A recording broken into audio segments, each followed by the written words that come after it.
To our guest speaker, Pastor Ferdinand S. Medina, to our distinguished guests, Dr. James McElroy and Company, Vice Mayor Attorney Bernardine Lucas, SIA Alumni Association President, Chairman of the Board of Trustees of SIA, Engineer Edelson de la Cruz, and his members, to our school administrator, Sir Eduardo C. de la Cruz II, Madam Joshelle C. Evangelista, our school principal, Madam Rolena Guzman and Madam Sharon de la Cruz, our vice principals, teachers, soon to graduate grade 12 students, parents, and guests all present in this occasion, a pleasant evening to everyone. Before I start, let me express my heartfelt thanks for giving me the chance to speak in this momentous occasion. Thank you, SIA. This is my second time giving a speech of gratitude. First, I would like to pay tribute to all the parents present here today. As parents, we have a significant role in our children's lives. It comes with many sacrifices, proper discipline and guidance so that our children will grow on the right path and ultimately succeed. The pure love we parents have to our children cannot be matched. We desire nothing more than to see our children succeed and be happy, no matter what path they choose to take. I salute you, my fellow parents. Tonight we celebrate our achievement. This batch will now successfully complete the K-12 program of our government. The long and hard journey of basic education is about to end, and the sacrifices of the students and parents, the unified efforts of the government and school to strengthen the curriculum and improve basic education, adding 2 more years for senior high are now to its realization. Congratulations, grade 12.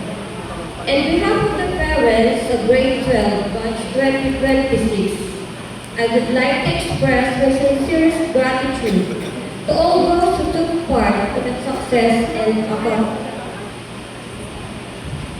First of all, to our Almighty God, for His unending blessings to each of us. We give praise to you, our Lord. Second, I commend the Philippine government for its unwavering commitment to education through initiatives like the Senior High School Voucher Program, which significantly is the financial burden of parents. Thank you. Libre ang tuition sa senior high ng SIA. Hindi lamang tuition fee ang libre sa SIA. Salamat po sa 25 kg rice assistance na ipinamahagi ninyo sa bawat mag-aaral ng SIA, kabilang na ang grade 12. Thank you sa International Disaster Emergency Service of Indiana, USA, and the Philippine Mission Churches of Christ, PMCC of Arizona, USA, through the support of our generous Dr. James McElroy and team, and special thanks to Mr. and Mrs. James Sanchez and Edgar Paul for helping make the activity uplift the lives of students, family, and strengthen SIA community. I also would like to thank our LGU, headed by our kind and supportive Mayor, Honorable Felipe C. Ulio III, and Vice Mayor Attorney Bernardine Lucas, sa inyong pagbibigay halaga at suporta sa edukasyon ng mga kabataan. Salamat din sa ating school administrator at SB member, Sir Eduardo C. de la Cruz II, for your support. Sir Jay, thank you for this wonderful venue of tonight's event. To the founders of Southern Isabela Academy, Mr. and Mrs. Charles Selby, to the Deputy Chairman, Sir Edelson de la Cruz, and to his members, to the faculty and teaching staff, thank you for carrying out the mission and vision of the school, for molding our children to be better individuals, and for bringing them closer to God by providing them with holistic education that integrates our Christian faith and academics. We thank you, especially our dear teachers, for being the second parents of our children.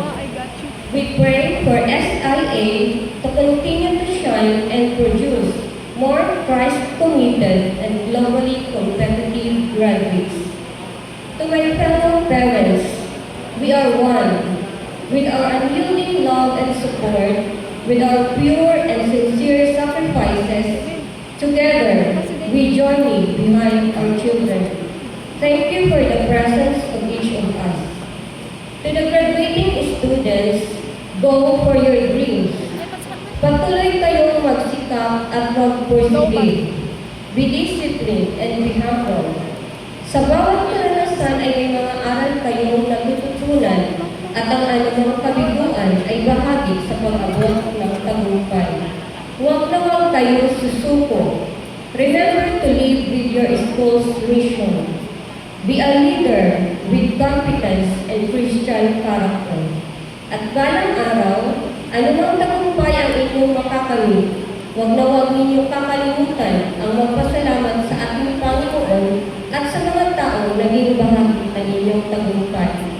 Congratulations, SIA's batch of 2026. God bless your journey.